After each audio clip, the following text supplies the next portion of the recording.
Ako naniniwala, kung meron kang anting-anting, totoo yan. Meron talagang anting-anting.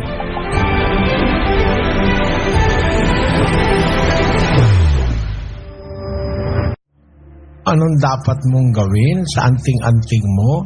Naku po, sunugin mo gaya ng mga Diyos-Diyusan.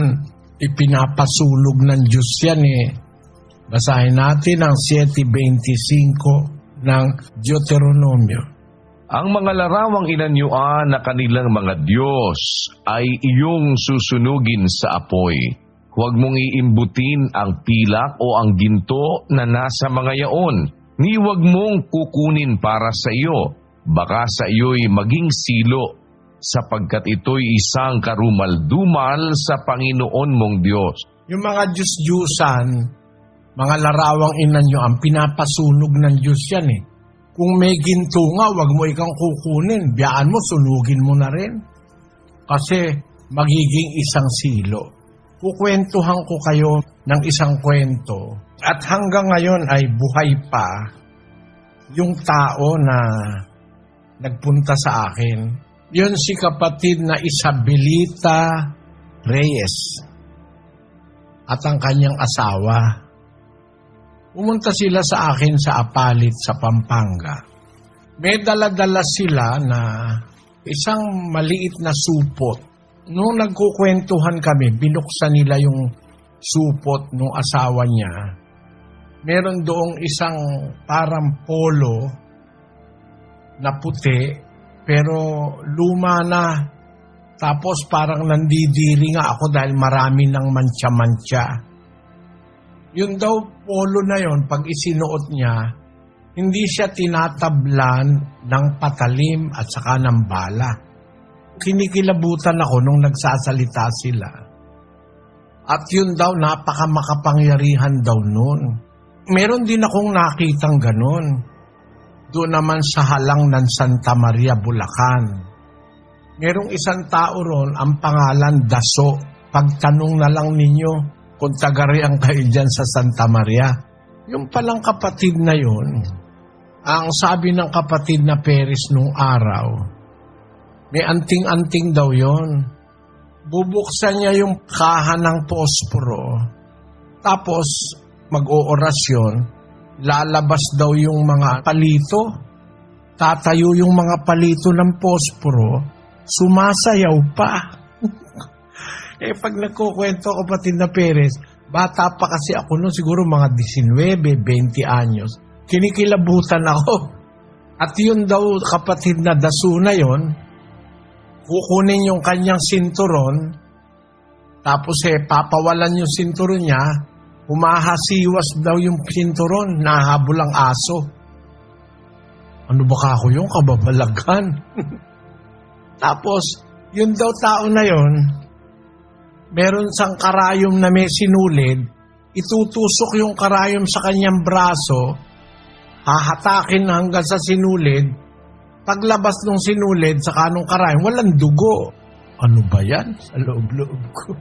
Kaya ako naniniwala, kung meron kang anting-anting, totoo yan. Meron talagang anting-anting. Isa sa may anting-anting na nakita ko, yung kapatid na Daso, nakakwentuhan ko pagkatapos na ikwento sa akin ng kapatid na Perez.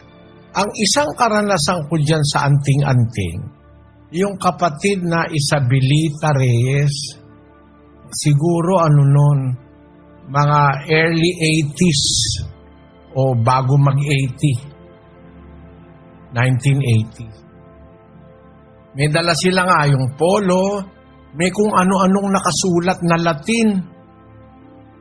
Tapos, merong parang rosaryo na ang kulay ng mga buto, pula at itim.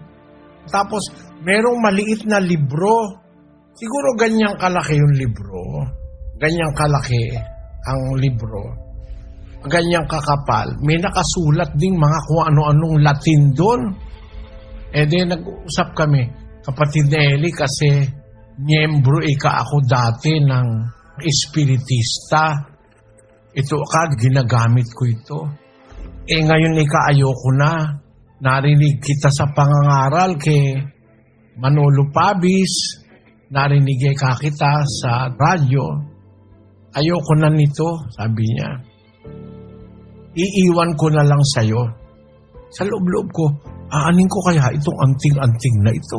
Mamahu-mahu na dahil iba na ang kulay ng puti then, pinakain namin sila, pinagmerienda sila, may sandwich, merong kape.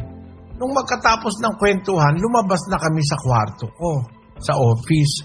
Paglabas namin, inilak ko yung office. Sasamahan ko sila hanggang doon sa gate. Binulsa ko yung susi. Lumabas na kami. Siguro media ora pa bago sila umalis.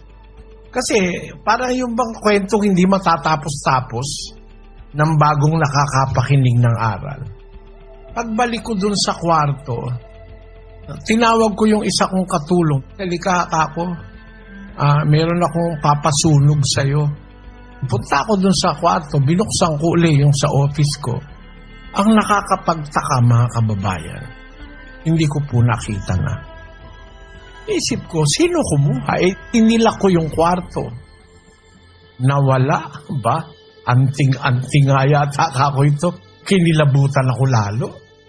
Talaga palang may anting-anting. Nakasulat yan doon sa isang salin sa Tagalog.